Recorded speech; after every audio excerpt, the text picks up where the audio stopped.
This is the high-purity reverse osmosis system.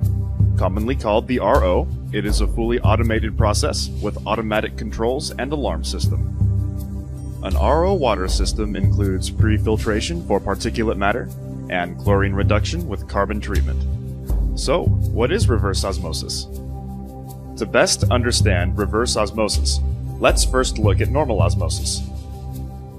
To illustrate, imagine a semi-permeable membrane with fresh water on one side and concentrated solution on the other, such as salt water.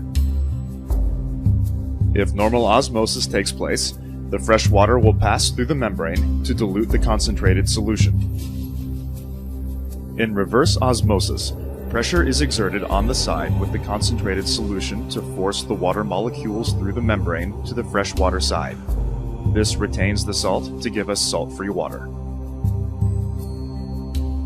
Particulate filtration at 5 microns is the first step in the treatment process. This filter ensures that all particulate matter is removed prior to the next step of filtration, as well as less long-term maintenance of the RO membranes. Reverse osmosis is sensitive to oxidizers such as chlorine, typically found in all city water sources. Therefore, the process and water RO water system includes granular activated carbon, commonly called GAC. The GAC is an absorbent and will reduce the levels of chlorine being sent to the RO membranes. The effluent of the carbon column passes through a higher micron capture filter to capture any carbon fines that may have been released from the vessel.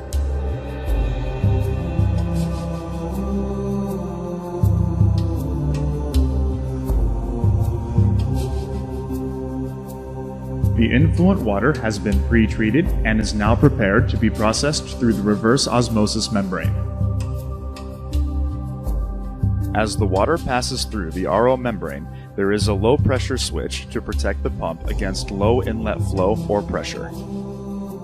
There are panel-mounted pressure gauges to monitor the pre-treatment and reverse osmosis inlet and outlet pressures.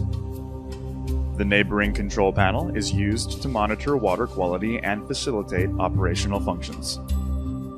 There are 3 streams that exit the reverse osmosis process. The permeate water, which is the clean, filtered, or product water, passes through the permeate flow meter and is sent to the product water storage tank.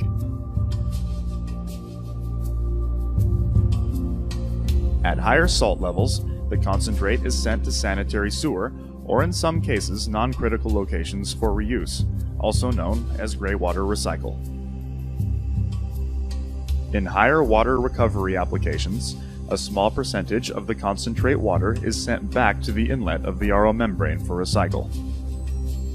The salt removal reverse osmosis step is complete and the filtered water is stored for distribution and use. The product water is fed from the bottom of the tank to the distribution pump, where it will be post-treated before being fed to the facility points of use. The clean water low in salts, typically stored for a period of time, is a target for bacterial growth. Therefore, the process and water system includes a germicidal ultraviolet disinfection unit for bacteria control. Germicidal UVC light deactivates the DNA of bacteria, viruses, and other pathogens, and thus destroys their ability to multiply, which is critical in any process and lab use environment of RO product water. The UV-treated water is passed through a final filter, usually sub-micron, to filter any organic or non-organic matter from the subsequent ultraviolet treatment. In some cases, further ionic removal will be needed to meet deionized water quality. If this is required, Process and Water implements a DI polishing bed containing strong acid cation and strong basic anion resins to remove all remaining ionic constituents in the water. The product water has been post-treated and is ready to be sent to the points of use.